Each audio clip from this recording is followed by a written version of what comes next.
জরিপগুলো একটা প্রাথমিক ধারণা, কিন্তু এটাই চূড়ান্ত মানে মূল্যায়ন করা যাবে না। এই কারণে এখন ক্ষণে ক্ষণে পাল্টাবে, ভোটের মাঠের চিত্রটা পাল্টাবে। তো ফলে এখন আমরা যেটা দেখি, মানে আর 7 দিন পরে 22 তারিখ থেকে যখন নাকি প্রচারণা আনুষ্ঠানিকভাবে শুরু হবে, যখন নাকি সব নেতা নেত্রীরা মানে মাঠে নামবেন ফরমালি, তখন বোঝা যাবে আসলে টেম্পোটা কি। তারপরেও এখনও বোঝা যাচ্ছে না তা না, কিন্তু সুজনের কথাটা আমি মানি। সুজন একটা কালকে সেমিনারে তারা যে অবজারভেশন দিয়েছে যে ভোটের মাঠের আমেজ দেখা যাচ্ছে না, নিরাপত্তার শঙ্কা রয়েছে।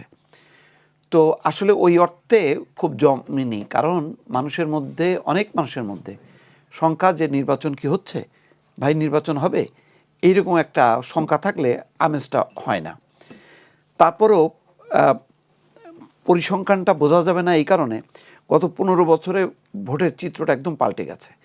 আমরা 15 বছর আগে 2008-এর নির্বাচনটা যদি ধরি, যে নির্বাচন, ওই 8 পর্যন্ত আমরা ছিলাম হাসিনা খালেদাকে কেন্দ্র করে একটা নির্বাচনী হাওয়া। এখন কিন্তু 15 বছরের পর এখন বেগম খালেদা জিয়া তো প্রয়াত, শেখ হাসিনা থেকেও নেই। এই অবস্থায় মাঠের সব খেলোয়াড়রা নতুন। বিএনপির প্রধান তারেক রহমান নিজে কখনো ভোট করেননি, এই প্রথম তিনিও ভোট করছেন, আবার তিনি দলের প্রধান। ফলে তিনি একটা নতুন ধারণা নিয়ে এসছেন বাংলাদেশে। সেই ধারণাটা কতটা, মানে যেমন অতীতের কথা তিনি বলছেন না, সামনের কথা বলছেন। তো সামনের যে কথাগুলি বলছেন, উন্নয়ন, ঐক্য, শান্তি, এগুলো হলো খুব সফট ল্যাঙ্গুয়েজের কথাবার্তা। এগুলি দিয়ে ভোটের মাঠটা কতখানি উজ্জীবিত করা যাবে এটা বোঝা যাচ্ছে না। আবার জামাতের হলো দুর্নীতিমুক্ত সমাজ গঠনের আহ্বান নিয়ে তারা সোচ্চার ছিল, তারাও মাঠে নামবে। তো যেহেতু বিএনপির প্রধান নেতা নেত্রীরা মাঠে ছিলেন না এবং সমাবেশ করেননি, ভবিষ্যৎ হোক নিরাপদ, বিনিয়োগ হোক বিশ্বস্ত, আর আমার পছন্দ সল্ট বে। ওয়েলকাম টু সল্ট বে। মাঠে সক্রিয় ছিল জামাত ইসলাম, এবং জামাত আরও 4-5 মাস আগে থেকে তারা কিন্তু নির্বাচনের কাজে ব্যস্ত। তাদের নারী কর্মীরা, পুরুষ কর্মীরা মানুষের একদম ঘরে ঘরে পৌঁছেছে। তো সেই অবস্থাটা মানে বহাল থাকবে কি না, নাকি পরিবর্তন হবে, সেই কারণে জরিপগুলির চিত্র দেখেন। আগের জরিপে 70% ভোট বিএনপির, আর এখন বলা হচ্ছে 1%। এবং এই জরিপের ধরনগুলি 10-20 হাজার মানুষটা যথেষ্ট না, মানে 8-10 লাখ মানুষ হলে সেটাও একটা প্রতিফলন পাওয়া যেত। কারণ আমাদের বুঝতে হবে যে ভোটার কিন্তু অসংখ্য, অগণিত। আপনি রংপুরে যে অঞ্চল দিয়ে যে জরিপটা করবেন, তার সাথে কিন্তু ওই যশোর মিলবে না, যশোরের সাথে রাজশাহী মিলবে না, রাজশাহীর সাথে চট্টগ্রাম মিলবে না, বা কুমিল্লা মিলবে না। আওয়ামী লীগের একটা বড় ভোট ব্যাংক আছে, এটা তো সত্য। সেই ভোট ব্যাংকটা অনুপস্থিত। সেই ভোটারদের শূন্যতাটা জামাত পূরণ করছে, জামাতই প্রধানত পূরণ করছে, আর বিএনপির ভোট ব্যাংক নিয়েই আছে।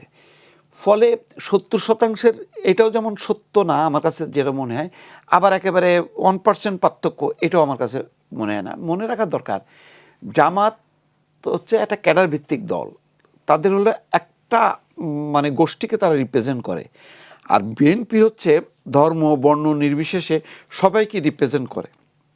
ফলে এটা আম জনতার একটা মানে কি বলে প্রতিনিধিত্ব বিএনপির মধ্যে আছে। জরিপটা আসলে কোয়ান্টিটিভ রিসার্চের একটা অংশ। মানে এখানে আপনি অনেকগুলো মানুষের কাছে সার্ভে বেস কোশ্চেন নিয়ে যাবেন, আপনাকে হ্যাঁ নাতে উত্তর দিবেন।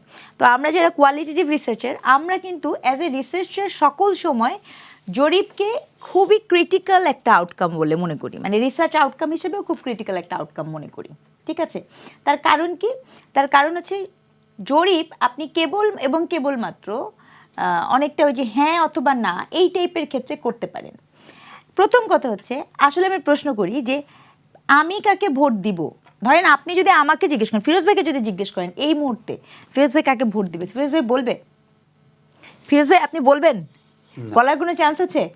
আচ্ছা, আমি কাকে ভোট দিব আমি বলবো, আপনি বলবেন? বল না, অবশ্যই না, অবশ্যই না। বিশ্বাস করেন, ঠিক একইভাবে একজন রিক্সা চালককেও যদি আপনি জিজ্ঞেস করেন, তিনি যে আপনাকে আসলে বলবেন এটা তো প্রশ্নই আসে না। তা আপনি যখন পেন অ্যান্ড পেপার নিয়ে যাবেন, সে তো আরও ভয়ে অন্যদিকে যাবে যে কি বলতে কি বলবো, একটা সুবর্ণচর হবে, এই গ্রামে থাকতে পারবো না, তার বলার কোনো প্রশ্নই আসে না। এখানে আমি প্রথম কথা বলছি, অর্থাৎ জরিপের ফলটা এই ভোটের মৌসুমে এটা একটা কেমন জানেন, অনেকটা আপনারা প্রোগ্রাম করছেন, আপনাদের যদি কোনো বিজ্ঞাপন থাকে, তো ভোটের মৌসুমে এরকম কতগুলো জরিপ, সেটা বাংলাদেশ হোক আর ইউএস হোক, তারা চালায় একটা আমেজ তৈরি করার জন্য।